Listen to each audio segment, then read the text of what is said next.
ydy'r gynulleidfa mynd i fod yn barod i fynd yn ôl i 2020?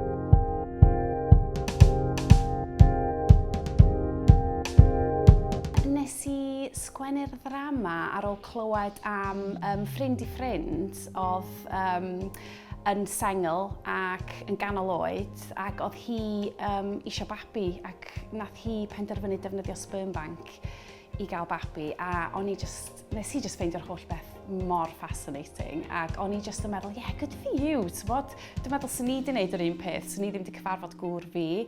A dwi'n cofio hi'n sôn am sut oedd hi wedi mynd ati i ddewis y sperm ma ac ti'n mynd ar y wefan ma sydd fel dating website a ti'n cael y profile o'r bechgyn ma i gyd efo loads o ddata ar bob un ohonyn nhw.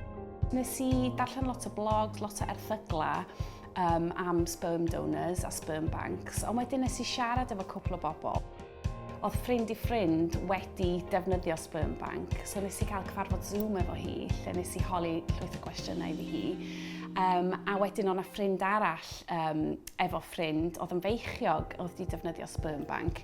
So nes i siarad efo hi hefyd a just trio casglu gwybodaeth a profiad gwahanol ferched. A wedyn just mynd ati wedyn i greu y cymeriad fysa yn gwneud hynny. Bydde gwell siawns dych chi gyda IVF. Galw ti y twat bach. Y syniad oedd bod fi'n rhoi y cymeriad mewn sefyllfa anodd a bod fi'n trio taflu lot o heriau ati hi. So mae'n fam sengl, mae'n 40 oed a o'n i'n meddwl os dwi'n gosod o yn 2020 bydde hwnna'n fwy o pressure byth arni hi. Ond dwi'n meddwl, i fi fel dramodwr, dwi'n licio ffeindio hiwmor yn y pethau mwyaf tywyll. So mae'r ffaith bod o'n gomedi, dwi'n meddwl fod y gynulleidfa yn gallu chwerthin ac yn ffeindio fyny